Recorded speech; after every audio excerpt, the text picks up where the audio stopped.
Hi friends, this is Miss Stacey from the Youth Services Department of the Fayetteville Public Library, and this is Preschool Story Time for ages 3 to 5. Let's sing our hello song. Hello friends, hello friends, hello friends, it's time to say hello. Now let's say hello in Spanish by saying hola. Hola friends, hola friends, hola friends, it's time to say hola. Good job.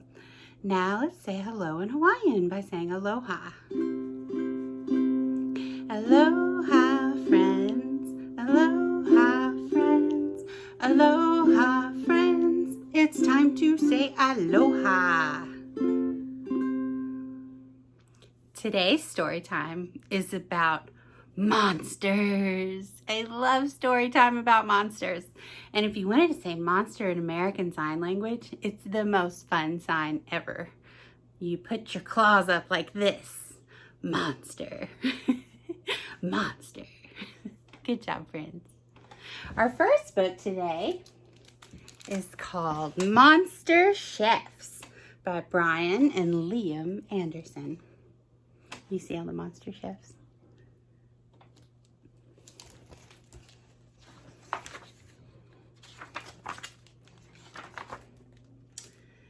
Chefs! The Monster King bellowed for his chefs. The king happened to be a horribly horrible monster, which made him an excellent king. The four monsters trembled. The king had never summoned them before.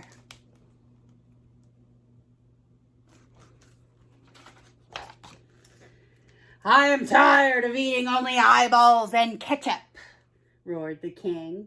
Find me something new to eat, or you will find yourselves on my menu.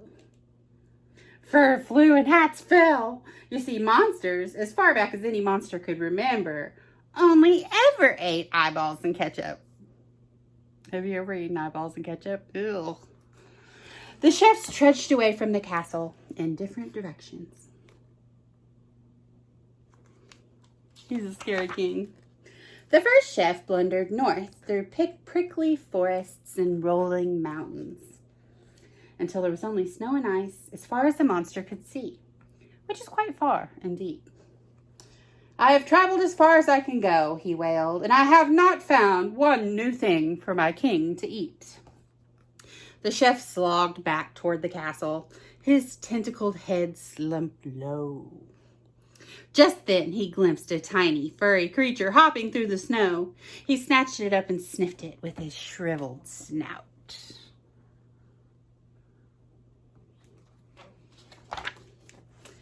You will make a tasty dish for my king, said the monster, smiling a tooth-filled monster smile. Obviously your king has never eaten rabbit before, said the rabbit. The monster shook his tentacled head. No, he only eats eyeballs and ketchup. Well, said the rabbit, looking as serious as a rabbit could, your king will be awfully upset with you if you serve me up for dinner. Why? Asked the monster. Look around you, said the rabbit. The monster did look around and saw more rabbits than a monster could count springing through the deep snow. If you eat a rabbit, you turn into a rabbit. That is why there are so many of us. Do you think that's true? Horrified, the chef dropped the rabbit. Then I have no choice but to return to the castle and be prepared and stewed for my king's dinner, said the chef as he lumbered back the way he came, sad and scared. The second monster chef stomped off southward till her claw-tipped foot touched the ocean. She saw water as far as the monster could see, and that, as you know, is far indeed. I've walked as far as I can walk, and I have found not a single thing for my king to eat, she said.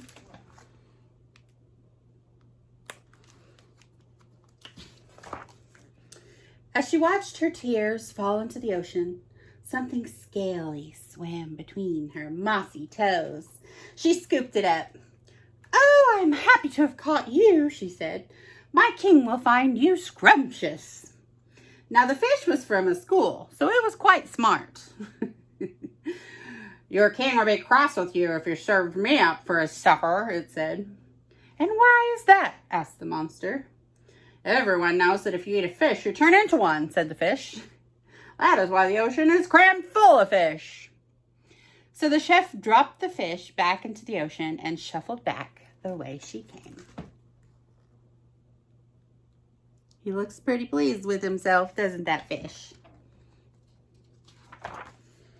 Now, the third monster chef skittered into the west, over cloud-topped mountains and carved valleys, until he came to a sandy place where the sand spread out as far as the monster could see. And that is far indeed. I failed to find a new delectable delight for my king to eat, said the chef. And as he slunk back to the east, something slithered between his crabby legs. Oh, glorious day, cried the monster chef. My king will find you exceptionally succulent. Obviously, your king has never eaten a snake before, said the snake, coiling about the monster's claw. What do you mean by that? He asked.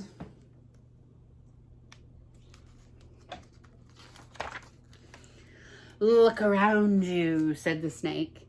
When you eat a snake, you turn into sand. The monster gazed about at the shimmering sand. That would make my king angry, he said. He loathes sand. Thank you for saving my king, but now I must return home so I can be served up for his dinner. He placed the snake down on the sand and slunk off toward the castle. The three monster chefs huddled together in the king's court, awaiting their punishment.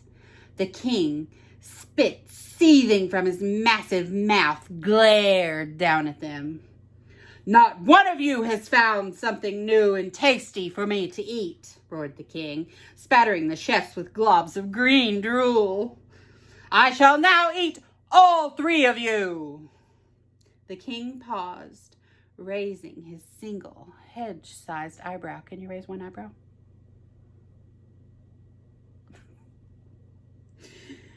I thought there were four of you, he said. Weren't there four?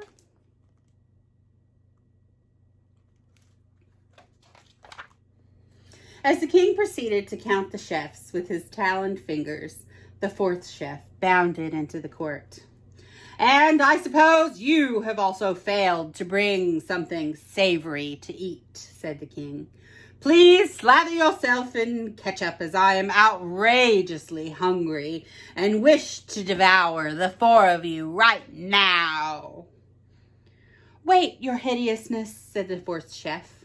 I did find something new for you to eat. The king squinted his one eye at the chef. Show it to me.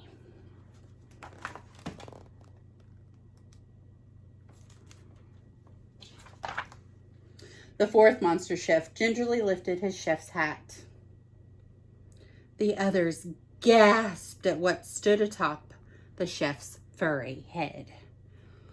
Well, that looks awful, said the king. It is too small, too scrawny, and smells of soap. The other three monsters sighed and resumed pouring ketchup over their heads. What is it under his head? Then the thing on top of the fourth monster chef's head spoke. I'd much rather smell like soap than a moldy, fly-infested garbage dump. Thank you very much. The Monster King loomed over the tiny thing. I shall eat you anyway for being so rude. Oh, she's not for eating, said the fourth monster chef. She's a chef. Look at the tiny chef. A pastry chef, said the young woman, smiling proudly up at the king of monsters. The pastry chef produced a tiny cardboard box from her jacket. She untied the red string. Standing on tiptoes, she held the contents of the box up to the Monster King. The king carefully took it between the tips of his talons. He sniffed it, he growled at it, and finally, he licked it. The king popped it into his maw and did something no monster had ever done. What is it? He danced, he sang, he roared with delight. And from that day onward, monsters throughout the world only feasted on cupcakes. Look at all those cupcakes. That sounds yummy. Cupcakes decorated with eyeballs, of course. Ew. But they are monsters. The end. Let's sing a song. Are you ready? 1 little, 2 little, 3 little monsters, 4 little, 5 little, 6 little monsters, 7 little, 8 little, 9 little monsters, 10 little monsters roaring at me. Roar! Now let's count down, okay? We'll start with 10. 10 little, 9 little, 8 little monsters, 7 little, 6 little, 5 little monsters, 4 little, 3 little, 2 little monsters, 1 little monster roaring at me. Our second book for today is one of my favorite books. It's The Gruffalo by Julia Donaldson and Axel Shiffler. You may have heard this one before. A mouse took a stroll through the deep dark wood. A fox saw the mouse, and the mouse looked good. Where are you going, little brown mouse? Come and have lunch in my underground house. It's terribly kind of you, fox, but no, I'm going to have lunch with a Gruffalo. A Gruffalo? What's a Gruffalo? A Gruffalo? What, didn't you know? Do you know what a Gruffalo is? He has terrible tusks and terrible claws and terrible teeth in his terrible jaws. Where are you meeting him? Here, by these rocks. And his favorite food is roasted fox. Roasted fox? I'm off, Fox said. Goodbye, little mouse. And away he sped. Silly old fox, doesn't he know? There's no such thing as a Gruffalo. On went the mouse through the deep dark wood. An owl saw the mouse, and the mouse looked good. Woo-hoo, where are you going to, little brown mouse? Woo-hoo, come and have tea in my treetop house. It's frightfully nice of you, owl, but no, I'm going to have tea with a Gruffalo. Woo-hoo, a Gruffalo? What's a Gruffalo? A Gruffalo? Why, didn't you know?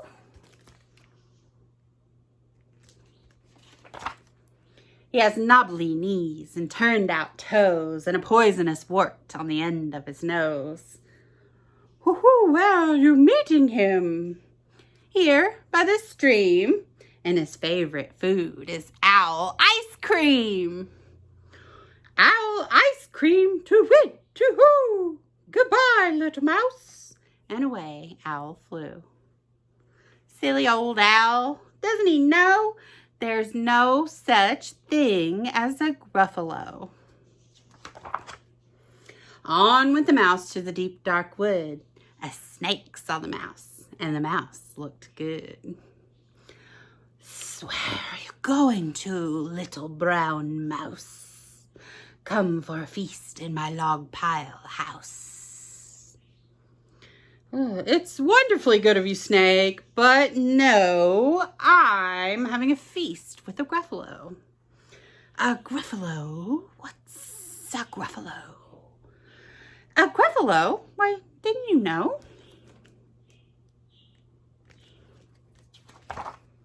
His eyes are orange, his tongue is black.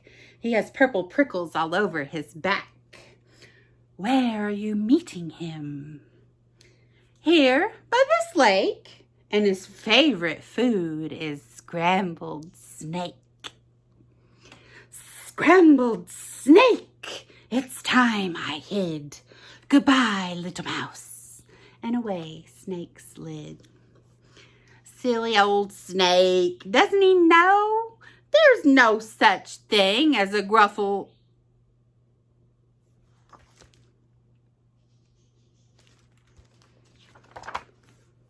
Oh!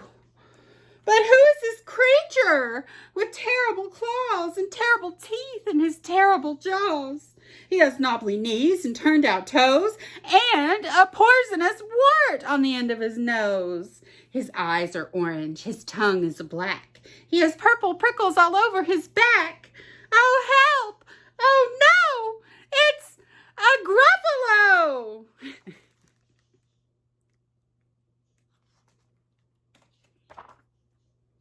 My favorite food, the Gruffalo said. You'll taste good on a slice of bread. Good, said the mouse. Don't call me good. I'm the scariest creature in the wood. Just walk behind me and soon you'll see everyone is afraid of me. All right, said the Gruffalo, bursting with laughter.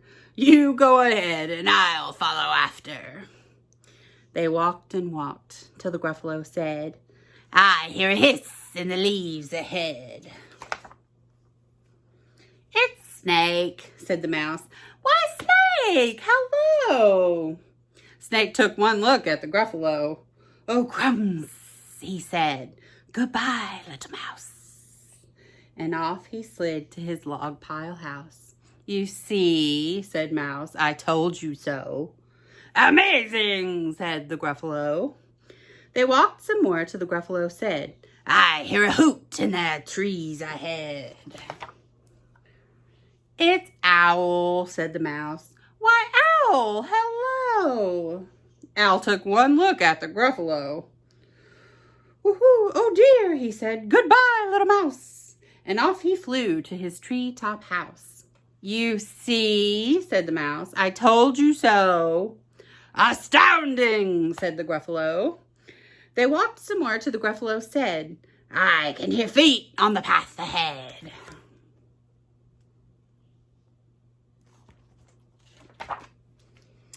It's Fox, said the Mouse. Why, Fox, hello.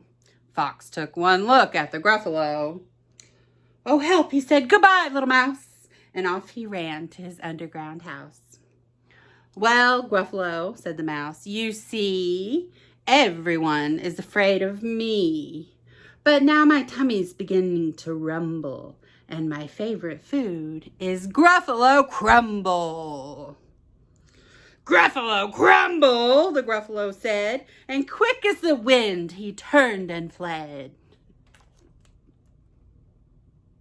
You look scared. All was quiet in the deep, dark wood. The mouse found a nut, and the nut was good. The end.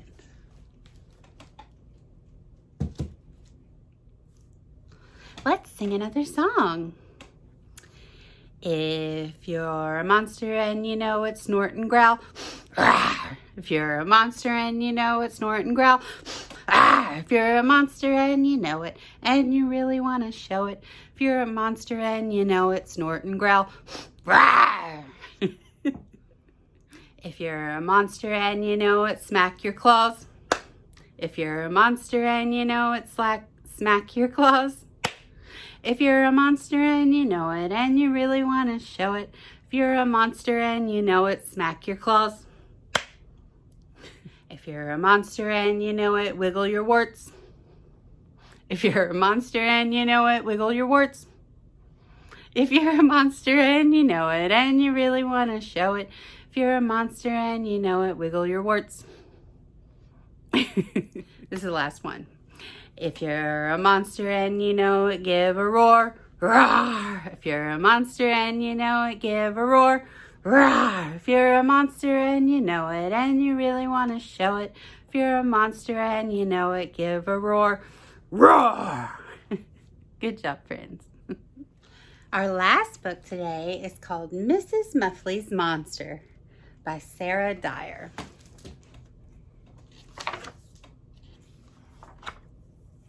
Mrs. Muthley lives in a house on top of a hill. She's always been a bit strange, but lately she's been acting very, very strangely indeed. We think that's because she's keeping a huge monster in her house. I mean, obviously. What else could it be? This must be true because on Monday, Mrs. Muthley went out and bought a great big pile of sugar. That is quite a pile. We think that's because she needs lots of sugar to sweeten him up and make him much less scary.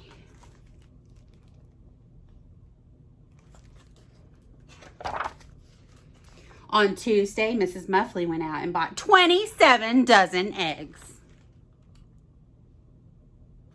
That's a lot of eggs. We think that's because the monster needs a lot of eggs to style his hair in the morning. Look at him putting eggs on his head. Is that how you do your hair?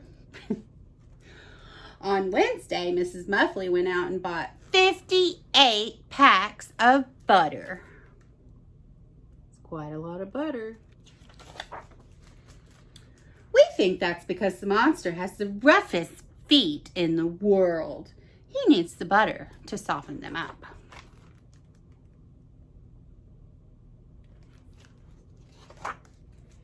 On Thursday, Mrs. Muthley went out and bought 41 sacks of flour.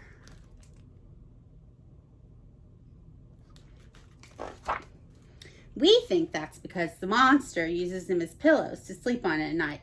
He's a fussy monster.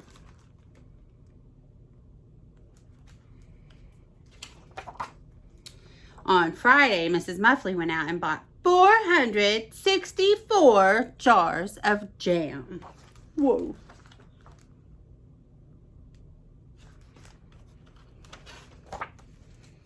We think that's because the monster loves having really deep jam baths. Nothing like a good jam bath. On Saturday, Mrs. Muthley didn't come out at all. All that could be seen from her house on the hill were enormous clouds of smoke, flames, and scary shapes at the window. We think the monster must have escaped and eaten poor Mrs. Muthley. What do you think? You see the scary shape in the window there? Looks like feet to me. That's very strange. On Sunday, it was the giant cake competition. And right there, right in the middle of all the cakes, was Mrs. Muthley's, with not the slightest sign of being eaten, with the first prize for the biggest monster-sized cake ever. Look how much bigger her cake is than everybody else's. That's a big cake. She won first. But we think she must have had some help. What do you think? Did a monster help her? I don't know. And then here's a recipe for not quite so monster-sized cake. Can you see it? It's kind of long. But I like jam and cake. That's yummy. The end. And for our craft today, we're going to make our own monsters. Look at that guy. I like to use googly eyes. But if you don't have them, you can just make one with paper and color with a little black and white markers. So here's how you make your own monster friend. For this craft, I used different color paper, scissors, glue, a pencil, markers, and a googly eye. I rolled my paper up into a funnel to see how much extra I could cut off. And then I cut off that extra little bit to be used for the head. Then I rolled up the funnel and glued it in place, which left me with a pointy end on the bottom. And you need to cut that off so that your funnel can stand up and support your monster. So cut off that little bit and then use the extra bit you cut off in the beginning to make the head.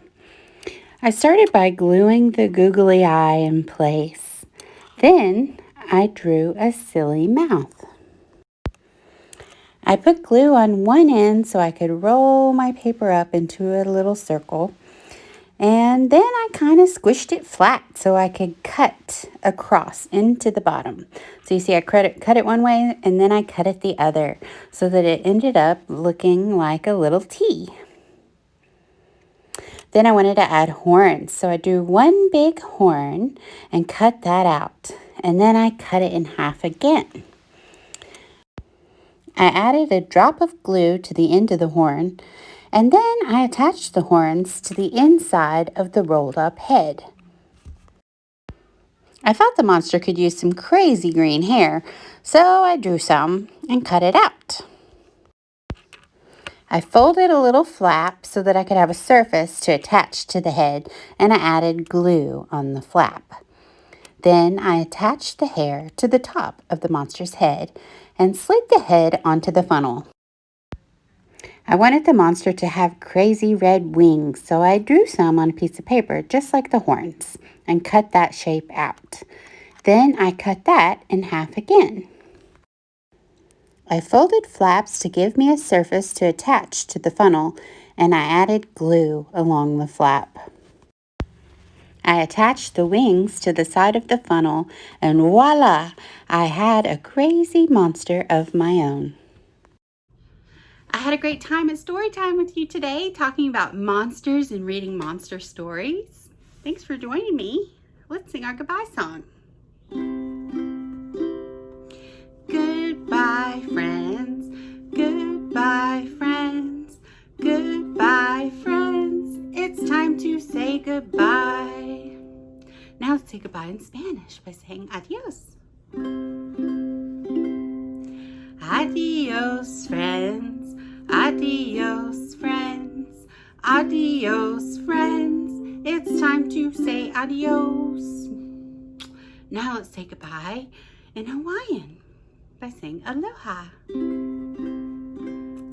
Aloha, friends. Aloha, friends. Aloha, friends. It's time to say aloha. We'll see you next time.